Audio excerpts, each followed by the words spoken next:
Hello दोस्तों, स्वागत है आप सभी का स्लीपी क्लासेस में। दोस्तों, प्रीमिक्स का एक और सेशन 1000 के आसपास हमारे दोस्तों इसके सेशंस हो चुके हैं। सास भी कभी बहू थी को बीट करने वाले हैं हम, ठीक है दोस्तों। तो लेकिन यहाँ पर प्रीमिक्स में करते क्या है दोस्तों, प्रीमिक्स में हम 5 सवाल डिस्कस करते हैं प्रीलिम से जुड़े हुए। पिछले 3-3.5 साल से ये चल रहा है इनिशिएटिव। एंड आज जैसे डे अगर देखें तो डे अगर थर्सडे है, Thursday that means day of economy. तो चलिए दोस्तों, इकोनॉमी के से जुड़े हुए हम 5 सवाल सॉल्व करते हैं आज। सबसे पहला सवाल बहुत ज्यादा ही न्यूज में चल रहा है, ये that is it is about FIT, flexible inflation targeting की बात हो रही है दोस्तों।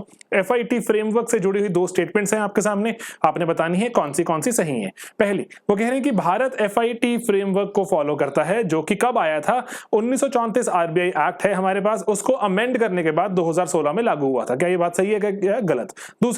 दूसरी स्टेटमेंट दोस्तों यहां कहती है कि जो RBI एक्ट है जिसको हमने अमेंड किया, वो कह रहा है कि इन्फ्लेशन का टारगेट कौन डिसाइड करेगा? वो डिसाइड करेगा भारत सरकार। किससे कंसल्ट करने के बाद? RBI से कंसल्ट करने के बाद एवरी 5 इयर्स। ठीक है दोस्तों, तो ये जो माइन्यूट डिटेल्स रहती हैं, इन्हीं माइन्यूट डिटेल्स से हमें जो क्वेश्चंस को हम गलत करने की तरफ चले जाते हैं, सही हो जाता है। ठीक है दोस्तों, तो इन पर ध्यान देना बहुत जरूरी है। यही एक सोल पर्पस है क्वेश्चन सॉल्व करवाने का, यही सोल पर्पस है टेस्ट सीरीज सॉल्व करने का, एटसेट्रा। नॉलेज हम गैदर करते रहेंगे, लेकिन हम जब टेस्टिंग के आते हैं वक्त, तो हमें लगता है कि अरे ये तो मैं नोटिस ही नहीं किया, 5 साल थे या 3 साल थे या 10 साल थे।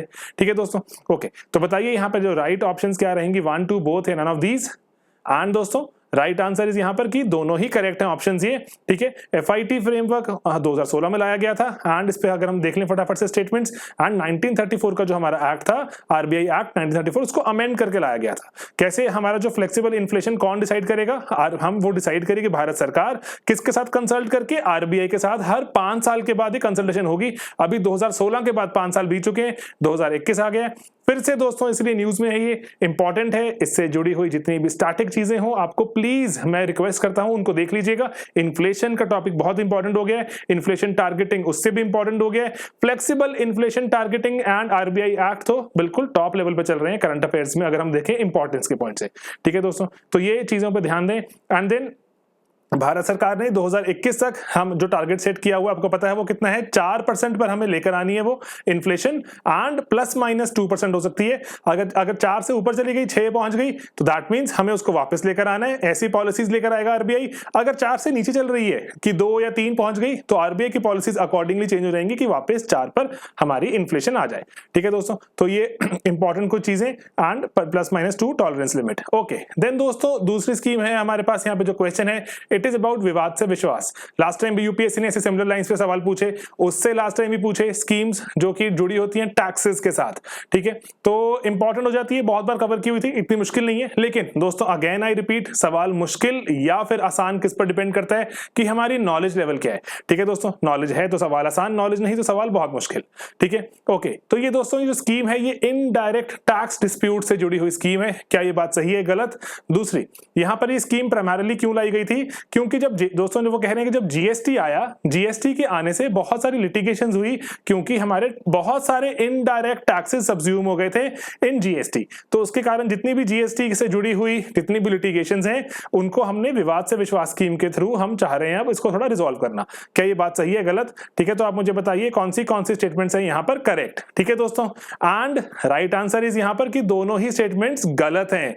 ठीक है, कोई भी स्टेटमेंट करेक्ट नहीं है, क्योंकि it is a direct tax scheme. Indirect tax scheme तो है ही नहीं दोस्तों, ये it is a direct tax scheme. ठीक है, आप मुझे कमेंट सेक्शन में बताएंगे कि GST से जुड़ी हुई जितनी भी हमारी लिटिगेशन चल रही थी, भारत सरकार उसके लिए भी स्कीम लेकर आई थी। आपने मुझे बताना है वो कौन सी स्कीम थी। हमने बहुत बार डिस्कस किया है प्रीमिक्स एंड प्रीक्योर में। ठीक है दोस्तों, तो आपने मुझे बतानी है वो कौन सी स्कीम थी। यहां पर वही फटाफट से बताता हूं, विवाद से विश्वास स्कीम है कि अगर आपकी लिटिगेशन पेंडिंग है एंड टैक्स पेयर्स भी उसमें हरास होते हैं, उसमें जो हमारे टैक्सिंग जो अथॉरिटीज हैं, अथॉरिटीज का रेवेन्यू भी जाता है, तो इसीलिए कुछ अब यहाँ पर जो पेंडिंग अपील्स हैं, उसी को जो वहां पे खत्म करने के लिए, इसको लेगेसी डिस्प्यूट्स भी कहा जाता है। ठीक है, कि जो पहले से चले आ रहे हैं डिस्प्यूट्स, इनको खत्म करने के लिए भारत सरकार ने कहा है कि आप जो पूरा आपकी प्रोसीडिंग्स को यहाँ पे ड्रॉप कर दिया जाएगा, एंड अकॉर्डिंगली आप यहाँ पर या तो जो किसी पर्टिकुलर स्कीम में इन्वेस्ट करने के लिए कहा जाता है, ठीक है, एंड या फिर आप किसी स्कीम में एक पर्टिकुलर एक टैक्स रेट के हिसाब से जो प्रीवियस पेनल्टीज वगैरह सब हट जाएंगी, एक टैक्स रेट के हिसाब से कुछ एक्स्ट्रा आप टैक्स पे कर दीजिए, तो ये विवाद से आप विश्वास आप चाहते हैं जगाना, एंड अकॉर्डिंगली एक सेटलमेंट आप वहां पर जो पूरी कर दीजिए ताकि दोनों ही तरफ से हमारा केस खत्म हो, ठीक है। हमारे लिए इंपॉर्टेंट पॉइंट क्या है यहाँ पर, डायरेक्ट टैक्स स्कीम है, डायरेक्ट टैक्स से जुड़ी हुई लिटिगेशन जो चलती रहती है, जो कोर्ट केसेस चलते रहते हैं, ठीक है। तो आपने मुझे बताना है कॉमेंट में इनडायरेक्ट टैक्सेस वाली कौन सी स्कीम है, ठीक है दोस्तों। ओके, चलिए अब यहां पर हम नेक्स्ट क्वेश्चन की तरफ आते हैं। ये है AED, एशिया इकोनॉमिक डायलॉग। तो दोस्तों यहां मुझे बताइए AED के कॉन्टेक्स्ट में कौन सी स्टेटमेंट्स हैं करेक्ट। पहली जो AED है ये फ्लैगशिप एक बहुत ही इंपॉर्टेंट एक कॉन्फ्रेंस बनती जा रही है। वैसे तो मैं आपको बताऊं तो इसका 5वां सेशन था इस बार, ठीक है, जो 5वीं बार AED ऑर्गेनाइज हुई है। तो ये लेकिन किसकी एक ये फ्लैगशिप मतलब कौन सी ऑर्गेनाइजेशन भारत की जो इसको करवाती है, यहाँ पर ऑप्शन में लिखा हुआ है conference of Indian ministry of finance and RBI। क्या ये मिलकर इकट्ठे करवाते हैं? एंड देन ये डायलॉग किस पे फोकस करता है? ट्रेड पर। फाइनेंस डायनामिक्स क्या है एशिया और हमारे नेबरहुड में, ठीक है दोस्तों।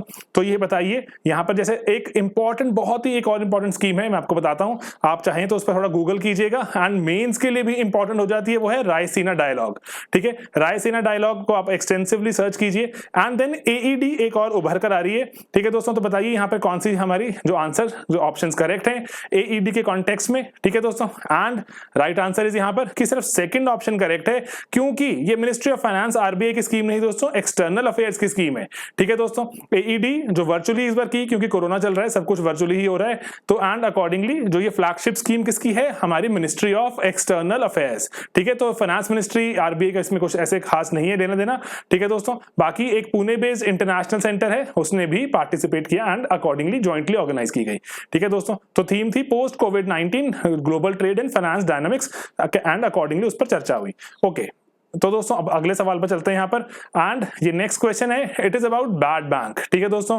बैड बैंक जो क्या है, इतनी बार डिस्कस हो गया, उसके बावजूद भी इस पे न्यूज आने खत्म नहीं होती, नए नए कुछ पॉइंट्स निकल कर आते हैं। तो लेकिन यहाँ सवाल उठता है कि क्या आपने बैड बैंक को होलिस्टिकली प्रिपेयर कर लिया कि बैड बैंक पे अगर कोई सवाल आएगा, NPA पे कोई सवाल आएगा, तो सर मेरा मोर और लेस प्रिपेयर्ड है, ये रहे सेपरेट नोट्स एंड मेरा आंसर बन जाएगा, ठीक है, चाहे प्री में चाहे मेंस में, ठीक है। तो चलिए बताइए बैड बैंक से जुड़े हुए दोस्तों यहाँ पर राइट आंसर क्या है। पहला, जो बैड बैंक जब सेटअप किया जाता है तो जो ये बैड लोन्स खरीद लेता है, ठीक है, बात नोट करने वाली है, and other illiquid holdings, illiquid मतलब जिनकी कोई मार्केट में एज सच बेचने जा रहे हैं तो कोई खरीद नहीं रहा, लिक्विड नहीं है, दैट मींस कि बिकती नहीं जल्दी जल्दी, ठीक है, end of other financial institutions. क्या ये बात सही है? दूसरा, जो एंटिटी होल्डिंग है ये वाली, जो जितनी भी NPAs होंगे हमारे, विल जो भी, जैसे अब मान लीजिए मैं बैंक हूं, मेरे पास बहुत सारे NPAs हैं, तो मैंने NPAs उठाकर बैड बैंक को बेच दिए, क्या वो बैड बैंक पे जो बेचे जाएंगे क्या वो मार्केट प्राइस पे बेचे जाएंगे? ऑप्शन यही पूछ रही है आपसे,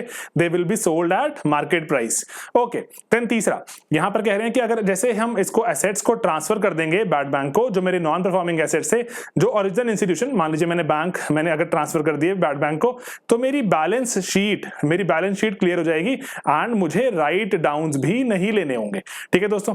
तो यहां पर ये तीन ऑप्शंस है, ठीक है, तीन ऑप्शंस को ध्यान से पढ़िए, थोड़ा कॉम्प्लेक्स हो जाता है लेकिन अखबारों में बहुत ज्यादा आ रहे हैं, हमारे करंट अफेयर्स में कवर हो रहा है, तो मुश्किल नहीं होना चाहिए सवाल, ये मेरे हिसाब से आसान सवाल है। तो आप लेकिन बताइए कौन सी ऑप्शंस है यहाँ पर करेक्ट, ठीक है दोस्तों, एंड ऑप्शन आपके सामने, तो यहाँ पर सभी ऑप्शंस करेक्ट हैं एक्सेप्ट कौन सी? Except option number 3। Option number 3 क्यों? कि अगर मेरे पास कोई एसेट था जो कि नॉन परफॉर्मिंग हो गया, मैं बैंक था, मैंने किसी को उधार दिया, उसने मुझे किस्तें वापस करना बंद कर दिया, मेरे पैसे आने बंद हो गए, ठीक है, तो मेरा एसेट था नॉन परफॉर्मिंग हो गया, बैंक का NPA बन गया, ठीक है, NPA बन गया। अब उसके बाद बैंक के तो पैसे अटके हुए हैं, 100 करोड़ रुपए अटका हुआ मान लीजिए, तो वो 100 करोड़ रुपया अब अगर मैं इस वाले एसेट को ट्रांसफर करूंगा बैड बैंक में, तो मुझे राइट डाउन तो लेना ही होगा कि मैंने बैड बैंक को ट्रांसफर किया, बैड बैंक ने कहा कि चलिए मैं देखता हूं, उसको रिकवर करने की ट्राई करूंगा, जैसे जो मर्जी करूं, मैं आपको इसके बदले 20 करोड़ दे रहा हूं। आप कह रहे हैं सर मेरा तो 100 करोड़ का एसेट था, आप कहेंगे 20 करोड़ लेना है, तो बताइए मार्केट प्राइस 20 करोड़ चल रही है इसकी, चाहिए आपको, तो इसलिए पहली बात है मार्केट प्राइस पर होगा। दूसरी बात इंपॉर्टेंट है कि जो मेरे को अभी 100 करोड़ की चीज का मुझे 20 करोड़ लिखना पड़ा, मेरे को राइट डाउन भी लेना होगा, मेरी एसेट्स की वैल्यू काफी सिग्निफिकेंटली डिक्रीज हो गई।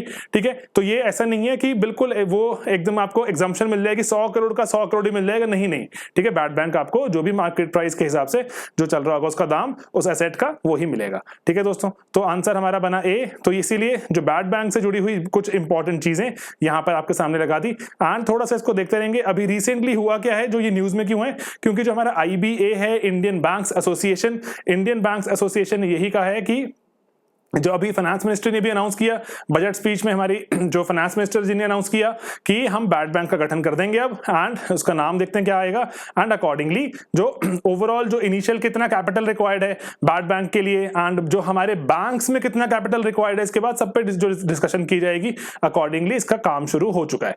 ठीक है दोस्तों, अब आखिरी सवाल पर चलते हैं दोस्तों। यहां पर आपने बताना है कि कौन सी स्टेटमेंट है इनकरेक्ट। ठीक है, ध्यान दीजिएगा। ठीक है, FEO फ्यूजिटिव इकोनॉमिक ऑफेंडर के चलते पहला यहां पर कह रहे हैं कि एक किसी भी इंसान को हम फ्यूजिटिव इकोनॉमिक ऑफेंडर कह सकते हैं एंड उसके खिलाफ अरेस्ट वारंट ला सकते हैं अगर जो इन्वॉल्व है वो किसमें कितने कम से कम 1000 करोड़ रुपए के जो घपले घोटाले गबन में वो इन्वॉल्व है एंड भारत से भागकर वो लीगल एक्शन से बचने के लिए भारत से भाग भी गए। ठीक है, तो ये पहली इंपॉर्टेंट पॉइंट क्या है, 1000 करोड़ है, 500 करोड़ है, 100 करोड़ है, 10 करोड़ है, क्या लिमिट है। ठीक है, तो NIIF पर UPSC सवाल पूछ चुका है ऐसा। ठीक है, एंड देन जो इन्वेस्टिगेटिंग एजेंसीज हैं उनको एप्लीकेशन डालना होगा स्पेशल कोर्ट में कौन से लॉ के तहत, PMLA prevention of money laundering act. ठीक है, जो काला धन वापस लाने के लिए जो हम बहुत सारे हमने एक्ट्स बनाए हैं कि मनी लॉन्ड्रिंग ना हो, PMLA उसमें से सबसे इंपॉर्टेंट है। ठीक है, उसी के तहत हमें यहां पर हमें स्पेशल कोर्ट से वारंट लेना पड़ता है। तो आपने बताना है कि कौन सी स्टेटमेंट जो हमारी इनकरेक्ट है। तो ठीक है, 1 2 दोनों ही इनकरेक्ट या कोई भी इनकरेक्ट नहीं है। ठीक है, तो बताइए दोस्तों राइट आंसर यहां पर कि कोई भी करेक्ट है या नहीं है, और ध्यान दीजिएगा इनकरेक्ट बताना है। तो दोस्तों इसका आंसर देखते हैं क्या बनेगा कि यहां पहली बात है कि इट इज नॉट 1000 करोड़ दोस्तों, इट इज 100 करोड़ कि 100 करोड़ से ऊपर की अगर धन राशि कोई लेकर अगर भारत से चंपत तो उसके खिलाफ उसको हम FEO डिक्लेयर कर सकते हैं। That means statement 1 is incorrect, ये तो हमारे आंसर में आनी चाहिए। देन स्पेशल कोर्ट PMLA का दैट इज करेक्ट। ठीक है, ये हमारी स्टेटमेंट करेक्ट है, तो ये आंसर में नहीं आएगी, तो आंसर क्या बना हमारा 1 ओनली। ठीक है, तो ये ना इनकरेक्ट वाले क्वेश्चंस में हमेशा ही आप अदला बदली करके कुछ मार्क कर देते हैं। कई बार आपको लगता है सर 1 तो गलत थी, अरे उन्होंने पूछा भी वही है कि कौन सी गलत है वही हमें बतानी है। ठीक है दोस्तों, तो इसीलिए हमारा आंसर हो गया यहां पर आंसर ए कि जो FEO किसको घोषित करते हैं 100 करोड़ से ऊपर PMLA के तहत and special court notice issue करता है। एंड लेकिन एक बहुत ही इंपॉर्टेंट है, अगर इंसान जैसे ही उसको FEO के तहत घोषित किया गया, स्पेशल वारंट इशू हुआ और वो इंसान कहता है सर मुझसे पूछ तो लेते, मैं तो वापस आने को तैयार हूं, ये लो मैं वापस आ गया, पर्सन रीअपीयर्स या पर्सन कम्स बैक, तो उसके खिलाफ ये सारे के सारे चार्जेस ड्रॉप हो जाते हैं। ठीक है, तो उसके खिलाफ जो भी अब इल्जाम लगेंगे वो वैसे जो डिफरेंटली प्रोसीड करेंगे, not as a fugitive economic offender. ठीक है दोस्तों, तो ये कुछ इंपॉर्टेंट चीजें हैं जो जाननी जरूरी। And before we end our session important to tell you कि हमारे कोर्सेज भी चलते हैं, क्योंकि बहुत से बच्चे हैं पहली बार चैनल पर आते हैं, उनको आइडिया नहीं होता कौन से कोर्सेज चल रहे हैं। तो दोस्तों हमारे प्रीलिम्स के क्रैश कोर्स में सबसे इंपॉर्टेंट है करंट अफेयर्स का जो मॉड्यूल चल रहा है। देन आप स्टैटिक चाहें दोस्तों, स्टैटिक का मतलब क्या हुआ कि अगर 2020 के आप लगा लीजिए अप्रैल तक जो भी चीजें दुनिया में घटी हैं वो स्टैटिक बन गई हैं, चाहे आप स्टैटिक इन्फ्लेशन को बोल दीजिए, चाहे फ्लेक्सिबल इन्फ्लेशन टारगेटिंग को भी बोल दीजिए, 2020 तक हो चुकी हैं, इंपॉर्टेंट है। ठीक है दोस्तों, तो स्टैटिक का अलग मॉड्यूल अवेलेबल है एंड करंट का अलग एंड टेस्ट सीरीज का अलग, तो तीनों ही चीजें प्रीलिम्स 2021 वालों के लिए बनाई गई हैं उनको, ताकि जो मैक्सिमाइज करें, अपना रैंक निकालें, अपनी परफॉर्मेंस को जो टॉप लेवल पे लेके चलें। पढ़ाई करने के ओरिएंटेड ही है, पढ़ाई करेंगे तो ही कुछ होगा दोस्तों। ठीक है, एंड देन अगर आप 2022 टारगेट कर रहे हैं, 2022 का बैच 2 अनाउंस हो चुका है, बहुत ही जो जरूरी है सभी को बताना अगेन, क्योंकि बैच 1 के एडमिशन बंद हो जाती हैं, जब तो बंद हो गई थी उसके बाद बच्चों के आए थे कि हमें सर चाहिए, हमने उनको बताया था 15 डेज में बैच 2 शुरू हो जाएगा, जो इसकी एनरोलमेंट शुरू हो जाएंगी, जो कि शुरू हो गई है 15 मार्च से। एंड GS का है, सोशो पॉलिटिकल साइंस एंड एसे, इनके मल्टीपल कॉम्बिनेशन भी अवेलेबल रहते हैं, जिसमें आप अकॉर्डिंगली जो कॉम्बोज बनाकर डिस्काउंट ले सकते हैं। ठीक है दोस्तों, तो बस यही आज के सेशन में एंड आज के 5 सवाल, पढ़ाई करते रहिए एंड थोड़ा थोड़ा लेवल बढ़ाते रहिए, जो चीजें नहीं पता उनको जाके रिवाइज कीजिए। एक छोटा सा होमवर्क आपसे पूछा था मैंने GST इनडायरेक्ट टैक्स वाला, उसका आंसर दीजिए, दैट्स इट। ठीक है दोस्तों, चलिए मिलेंगे अपने अगले सेशन में बहुत ही जल्द दोस्तों। Bye bye, take care, good night.